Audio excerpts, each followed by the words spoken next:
Assalamualaikum and good morning everyone. My name is Abdul Jalal. Today I will be presenting about the role of the Prime Minister of Malaysia and how Datuk Seri Najib Razak become the 6th Prime Minister of Malaysia. The Prime Minister of Malaysia is the head of government and hold the highest executive authority in the country. The Prime Minister is responsible for leading the cabinet, manage the administration of the government, developing national policy and ensuring that government decisions are effectively implemented. Besides that, the Prime Minister also represents Malaysia in international affairs and play an important role in maintaining relationship with other countries. In Malaysia parliamentary system, the Prime Minister is appointed by the Yang di-Pertuan Agong, but the person chosen must have the confidence and support of the majority of members in the Dewan Rakyat.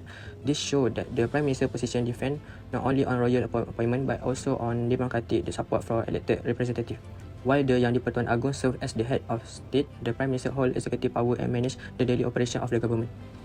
Since gain independence in 1957, Malaysia has had 10 Prime Minister. Among the notable leader are Tunku Abdul Rahman, who was the first Prime Minister and lead Malaysia to independence. Tun Dr. Mahathir Mohamad, who served 2 terms and become the longest serving Prime Minister. Datuk Seri Najib Razak, who served as the 6th Prime Minister, and Datuk Seri ANUAR, who is the current Prime Minister since 2022. Moving to Datuk Seri Najib Razak journey to become Prime Minister, he first gained political experience by serve as Deputy Prime Minister under Abdullah Ahmad Badawi. He later became the president of UMNO, which was the main party in the Barisan Nasional Coalition at the time. After Abdullah Ahmad Badawi resigned in 2009, Najib gained majority support from members of parliament. As a result, he was appointed by the Yang di-Pertuan Agong and officially became Malaysia's 6th Prime Minister on 3 April 2009. During his administration, Najib introduced several initiatives focusing on economic development, government transformation and improving national competitiveness.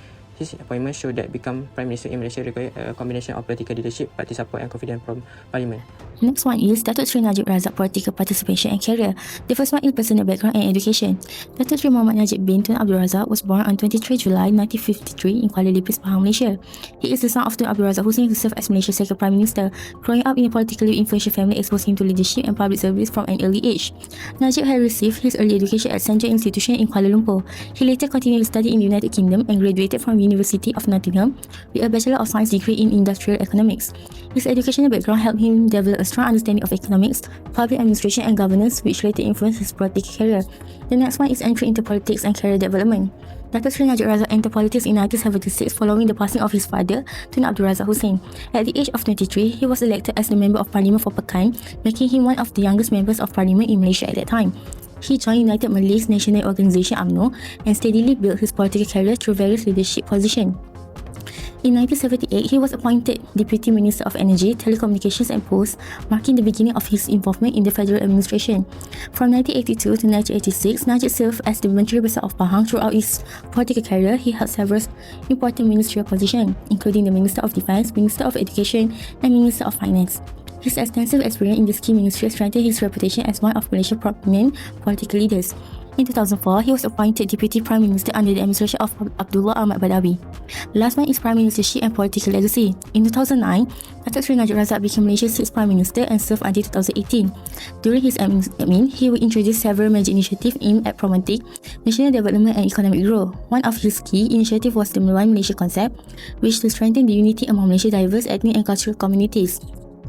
He also launched the Economic Transformation Program (ETP), which focused on modernizing the economy, improving infrastructure, attracting the investment and increasing national competitiveness. These policies were intended to transform Malaysia into a high-income nation. However, Najib's leadership was overshadowed by the 1MDB scandal, which attracted significant domestic and international attention. The controversy affected public trust in his administration and had a major impact on his political reputation. In the 2018 general election, Najib and the ruling coalition lost power, marking a significant turning point in Malaysia's political history. As a result, his political legacy remains complex and controversial. While some recognize his contribution to economic development and modernization, others associate his tenure with governance, challenges and the 1MDB controversy. Introduction to 1MDB. One Malaysia Development Berhad, or 1MDB, was established in 2009 as a government-owned strategic development fund. Its purpose was to attract foreign investment and drive Malaysia's economic growth through projects in energy, real estate and infrastructure. On paper, it was meant to modernize the country and strengthen our global reputation. What is 1MDB? Some of its flagship projects included the Tun Razak Exchange and Vishen as a world-class financial hub, and Bandar Malaysia, a massive urban redevelopment project with housing and transport link. It also invested in the energy sector through ADRA Global Energy. However, instead of delivering progress, billions of dollars were allegedly siphoned off into offshore accounts and spent on luxury assets. This turned 1MDB into one of the largest corruption scandals in modern history. Project programs and contribution. Initially, 1MDB project promised economic growth and modernization. TRX and Bandar Malaysia were supposed to transform Kuala Lumpur, while investment in power plant aimed to secure Malaysian energy future. The fund even collaborated with global institutions like Goldman Sachs to raise financing, but in reality, this project left Malaysia with massive debt, delays and loss of investor confidence.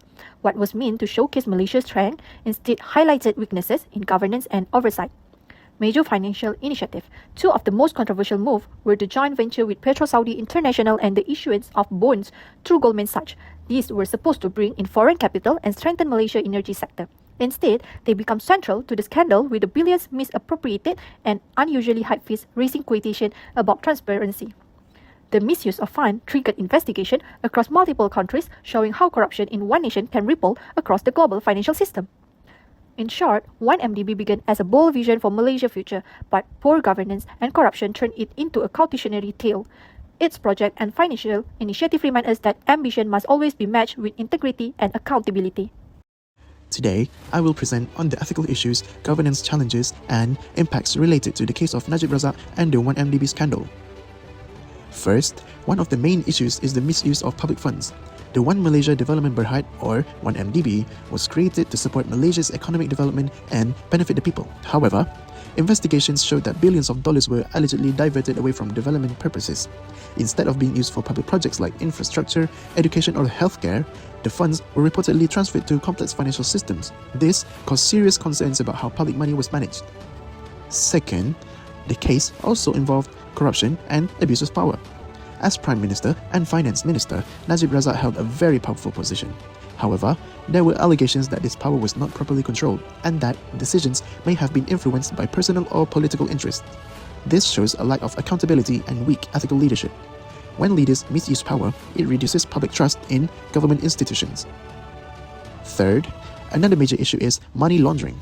Investigations found that funds linked to 1MDB were allegedly moved through multiple countries and bank accounts, including shell companies. This was done to hide the origin of the money and make it look legal. The case involved international investigations because the financial transactions crossed many borders.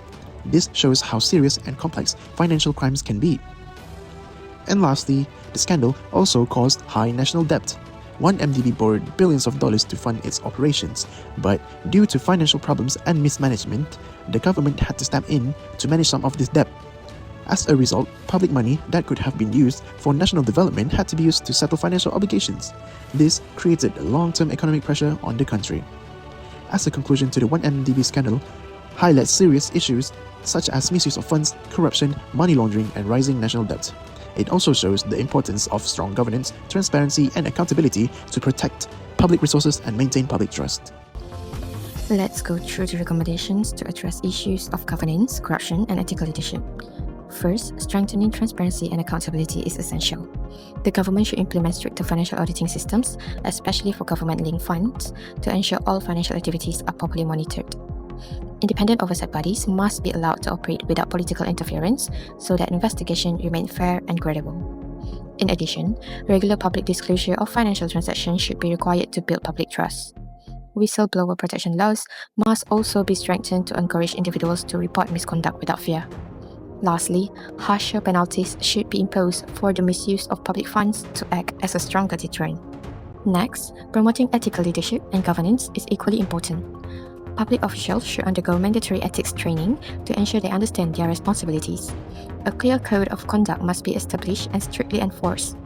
Leaders should demonstrate integrity, responsibility, and accountability in their roles, while decision-making should be guided by ethical principles, not just outcomes. At the same time, a culture of transparency and honesty must be cultivated within all government institutions. Finally, institutional reforms and legal enforcement must be improved. Anti-corruption bodies, such as the Malaysian Anti-Corruption Commission, or MACC, should be given greater independence and authority.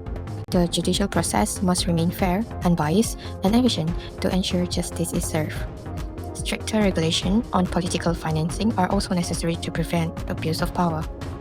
Furthermore, government-linked companies should be closely monitored and stronger legal consequences must be enforced against corruption. and I will explain about analyzing the leadership style or theory of the Prime Minister. In this section, I will analyse the leadership style of former Malaysian Prime Minister, which is Najib Razak, in relation to the 1MDB scandal. So the first one is application of leadership theory, which is charismatic versus transactional leadership. Firstly, Najib Razak's leadership can be explained through charismatic and transactional leadership theories. As a charismatic leader, Najib introduced initiatives such as the Economic Transformation Program, which is ETP, and Government Transformation Program, GTP, which aim to transform Malaysia into a high-income nation. His vision and communication skills helped him gain public support. However, his leadership also reflected transactional leadership. During the 1MDB scandal, political support appeared to be maintained through loyalty, institutional control, and the distribution of resources. This suggests that support was often based on rewards and compliance rather than shared values and long-term vision. Next, the patronage system and centralized power dynamics. Another important aspect of Najib's leadership was the patronage system, where political support was maintained through positions, resources, and favours. In the 1MDB case, power was highly centralized. As Prime Minister and Chairman of the 1MDB Advisory Board, Najib had significant influence over the fund. This concentration of power reduced effective oversight and weakened checks and balances, increasing the risk of abuse of power. This situation highlights the importance of strong institutions and independent governance in ensuring accountability. Last but not least, evaluation of ethical leadership failure in crisis management. The handling of the 1MDB scandal can be viewed as a failure of ethical leadership. Ethical leaders are expected to demonstrate transparency, accountability, and responsibility during crisis. However, the response to the scandal was criticized for lacking transparency and for failing to address public concerns effectively. As a result, public trust in the government declined significantly. The case shows that effective crisis management requires honesty, accountability, and timely action to maintain public confidence. In conclusion, Najib Razak demonstrated both charismatic and transactional leadership qualities. While his transformation programs reflected strong vision and leadership, the 1MDB scandal exposed weaknesses in governance, accountability, and ethical leadership. This case highlights the importance of transparency, strong institution, and responsible leadership in public administration. Conclusion, the 1MDB scandal is one of the most significant political and financial scandals in Malaysia's history. Although 1MDB was established with the objective of promoting economic growth, attracting foreign investment, and supporting national development projects, weaknesses in governance, transparency, and accountability lead to serious allegations of corruption, money laundering, misuse of public funds, and abuse of power.